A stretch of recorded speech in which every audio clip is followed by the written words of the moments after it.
मकर संक्रांति के दिन स्नान करें, अच्छी बात है।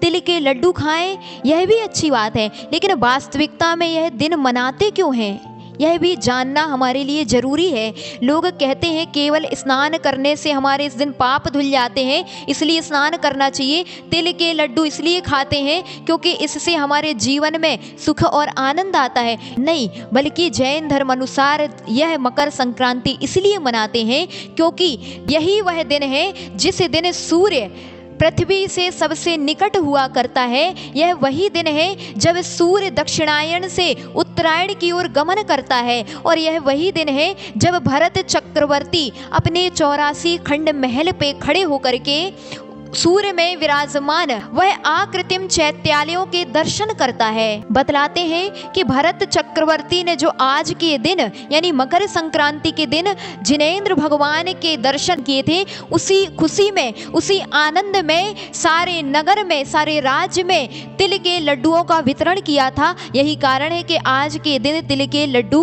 लोग खाते हैं। लेकिन खाने का तात्पर्य यह है कि भक्ति का जो आनंद आया था, उस भक्ति के आनंद में लोग मुख मीठा करते हैं। लेकिन आज लोग वह रौद्र ध्यान करके, पतंग उड़ा करके, वास्तविकता में यह पतंग उड़ाना हमारे जैन धर्म में बिल्कुल गलत है।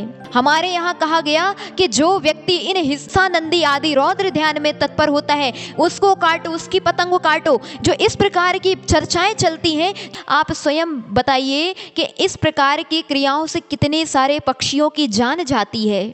उस रौद्र ध्यान के समय अगर आपके आयु का बंद हो गया तो हमारे सिद्धांत ग्रंथों में कहा कि रौद्र ध्यानी नियम से नरक गति का बंद करता है। अगर पतंग उड़ाते उड़ाते आपकी आयु का बंद हो गया तो ध्यान रखना, आप कितना भी 24 घंटे धर्म कर लेना, चाहे जीवन भर धर्म कर लेना, आयु का बंद कर लिया तो आपको नरक ही जाना पड़ेगा। इसलिए ध्यान रखना है कि हमें इस प्रकार के रौद्र ध्यान में तत्पर ना हो करके हमें तो जिनेंद्र भगवान की भक्ति करना है। जैसे भरत चक्रवर्ती ने भक्ति की थी, आराधना की थी। हम यहाँ से सूर्य के दर्शन तो नहीं कर सकते, सूर्य में विराजमान आकृतिम चैत्यालयों के दर्शन तो नहीं कर सकते, लेकिन कम से कम अपने नगर में विराजमान जिन चैत्य और जिन चैत्यालयों के दर्शन तो अवश्य कर सकते हैं। और इस दिन को हम मकर संक्रांति को एक भक्ति पर्व के रूप में मना करके अपने जीवन में कर्म की निर्जरा कर सकते हैं। तो प्राप्ति का हेतु है, ना कि इस दिन रौद्र ध्यान करके अपने कर्म आश्रव करना चाहिए। इस दिन तो साधुओं के लिए आहार दान दे करके